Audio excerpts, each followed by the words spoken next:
Imagine not being able to make it through a simple trip to the grocery store without stopping to rest. Oh my God, what is happening to me? I was just getting so tired, like out of my mind tired. Imagine avoiding the beach or even a brief walk in the park because your body cannot tolerate the sun. Your body doesn't work right. You do not have the energy to take a shower.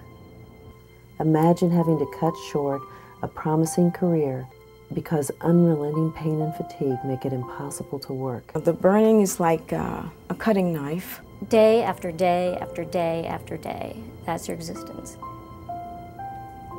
Imagine living with the knowledge that you might die from kidney or other organ failure. I don't want my mind to shut down, and it will. This is what it means to live with lupus. Many lupus patients at some point in their lives will have what they call a butterfly rash up their cheeks. And that is often one of the first ways that doctors pinpoint the diagnosis of lupus. But the butterfly is also a symbol of hope, and that's really what it represents to lupus patients today.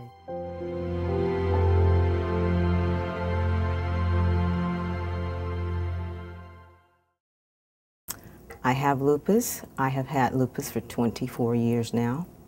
I don't think lupus was ever really heard of. I had no idea of the impact it would have on me in years to come.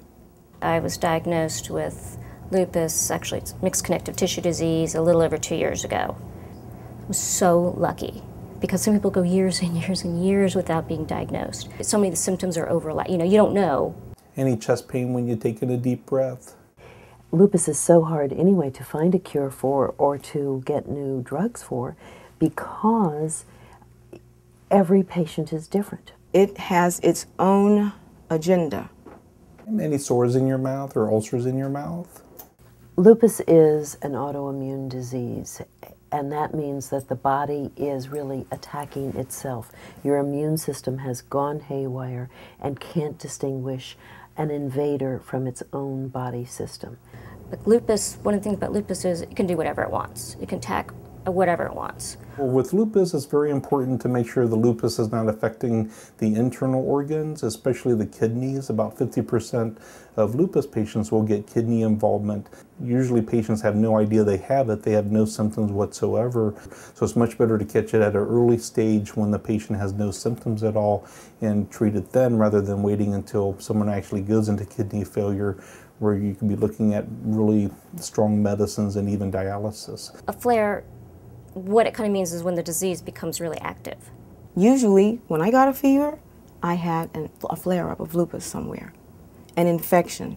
A flare is when the symptoms of the disease become really intense. It very often means they are in bed for some period of time because they really just do not have the energy. They're so fatigued. I had joint pains to go along with that. I couldn't get dressed one morning. The Living with Lupus workshops, I think, are very beneficial for lupus patients, and then also for the loved ones and significant others of lupus patients to know what their loved one is going through and how to help them out. In my experience, patients with lupus who learn as much as they can about the disease seem to do the best in the long run as far as living long, normal lives. When I come to sessions like this, I learn more about new symptoms that I've developed over time. I didn't realize sunscreen, even in the winter, even at home. For example, the eyes are an organ, so you're at increased risk of getting cataracts and glaucoma. Today's session was excellent because it suited newly diagnosed people. And the Dr. Thomas was very informative, the handouts. I recommend this segment to anyone. Everyone can go. It's free. Not only the new patient symposium here that I went to, one of the amazing things about it was that you could talk to other people who had lupus. I really look forward to connecting with the individuals in the room as well as the informational people like the woman that I was just talking with. I need to talk with other people who are living with lupus, so this is a great opportunity to connect. It's fearful to think that you don't know if you're going to be able to function. I've been affected neurologically. It takes a team of doctors to treat lupus patients. The depression is very difficult to deal with. I want to be able to do what I need to do to help people. Well, maybe I can volunteer. And I called and I asked, do you all take volunteers? And she says, yes, we do. I am Edie Altman, and I am the health fair coordinator for the Lupus Foundation of Greater Washington Chapter. It was a way to turn my illness into, like a platform, so to speak, to make the world aware of this disease. It's a very smart disease. It's clever. It hides. This is called Raynaud's phenomenon, okay? You see the fingers? I don't know if you can tell, but they're white, these are blue, and these are red. And that's because the blood doesn't circulate. And I saw a 5K. It said, oh, Lupus Foundation of Greater Washington. I went, hey. That's tomorrow. I can do that. In April 2007, we had our first walk.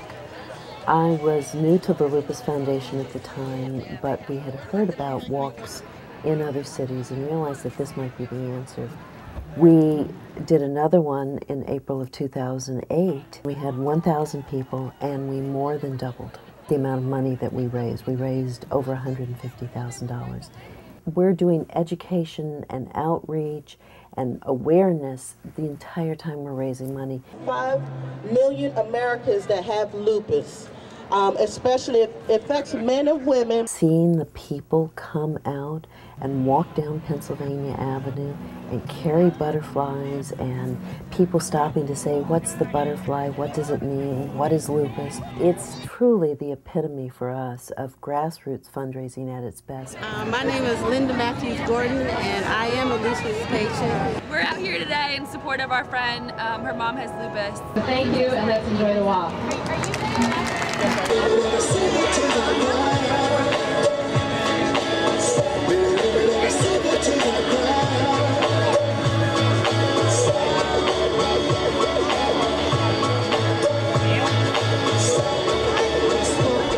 Volunteers are our lifeblood. I want to show other people, help other people, because I'm lucky in getting diagnosed as quickly as I did.